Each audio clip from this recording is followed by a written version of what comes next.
നാം ഭക്ഷണം കഴിക്കുന്നത് ആരോഗ്യത്തിനും ഊർജത്തിനും വേണ്ടിയാണ്. എന്നാൽ ചിലപ്പോഴെങ്കിലും ഭക്ഷണം കഴിക്കുന്ന രീതി ഭക്ഷണം കഴിക്കുന്നതിൻ്റെ ഉദ്ദേശ്യത്തെ തന്നെ മാറ്റിമറിക്കുന്നു.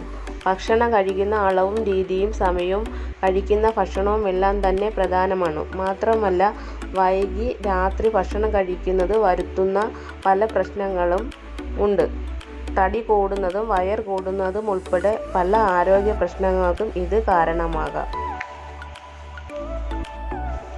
അലർജി, ശ്വാസമുട്ടൽ, നീരിളക്കം എന്നിവ അനുഭവപ്പെടുന്നവരുണ്ട്. പ്രത്യേകിച്ചും രാത്രി സമയത്ത് ഇത്തരക്കാർ ചെയ്യാവുന്ന ഒന്നുണ്ട്. രാത്രിയിലെ ധാന്യങ്ങൾ 2 ആഴ്ച ഒഴിവാക്കി നോക്കൂ. അതായത് ചോറോ ചപ്പാത്തിയോ ഒന്നും തന്നെ വേണ്ട. പിന്നെ എന്ത് കഴിക്കുമെന്നല്ലേ? പച്ചക്കറികൾ, വേവിച്ചതോ, മുട്ട, മീൻ, ഇറച്ചി എന്നിവ ആരോഗ്യകരമായ രീതിയിൽ പാകം ചെയ്തതോ കഴിക്കാം. അതായത് ഇവ എണ്ണ ചേർത്ത രീതി ആകരുത്. മുട്ട പുഴുങ്ങിയത് കഴിക്കാം. പച്ചക്കറികൾ അല്പം നെയ്യ് ചേർത്ത് വഴറ്റി കഴിക്കാം. മീൻ, ചിക്കൻ കഷണങ്ങൾ കറി വെച്ചത് കഴിക്കാം. ഇതെല്ലാം രാത്രി ഭക്ഷണമാക്കാം. മാത്രവുമല്ല, ഇത് കഴിക്കേണ്ട സമയവും പ്രധാനമാണ്. ഇന്നത്തെ കാലത്ത് വൈകിയ അത്താഴമാണ് പലരുടെയും ശീലം. ജോലി തിരക്കും TV പോലുള്ളവയുടെ നീണ്ട ഉപയോഗവുമെല്ലാം തന്നെ ഇതിന് കാരണമാകും. വൈകിയുള്ള അത്താഴം ഒഴിവാക്കുക. ഇത് രാത്രി 7-ന് മുൻപായി കഴിക്കുക. കഴിവതും സൂര്യ അസ്തമയത്തിന് മുൻപായി.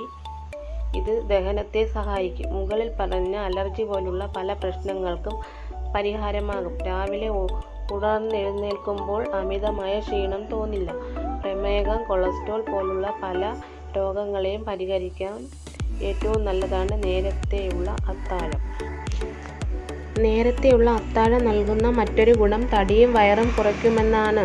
അത്താഴം വൈകി കഴിക്കുമ്പോൾ ശരീരത്തിലെ അപാചയ പ്രക്രിയ നേരാവണ്ണം നടക്കുന്നില്ല.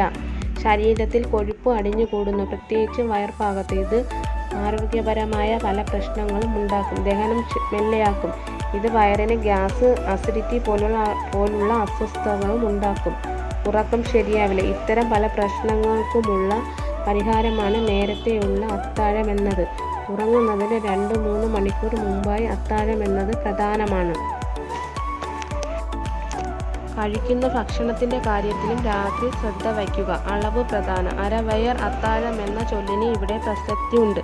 സൂപ്പ് പോലുള്ളവയായാലും മതിയാകും. ലഘുവായ ഭക്ഷണം എന്നത് പ്രധാനം. ഇത് അളവിലും കുറയ്ക്കുക. വറവ് ഭക്ഷണങ്ങളോ അധികം കൊഴുപ്പുണ്ടാക്കുന്ന തരത്തിൽ പാചകം ചെയ്തവയോ കൊഴുപ്പുള്ളവയോ കഴിക്കരുത്.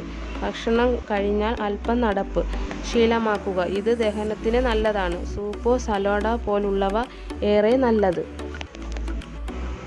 അപ്പോൾ വീഡിയോ ഇഷ്ടപ്പെടുകയാണെങ്കിൽ സബ്സ്ക്രൈബ് ചെയ്യുക, ലൈക്ക് ചെയ്യുക, കമൻറ്റ് ചെയ്യുക.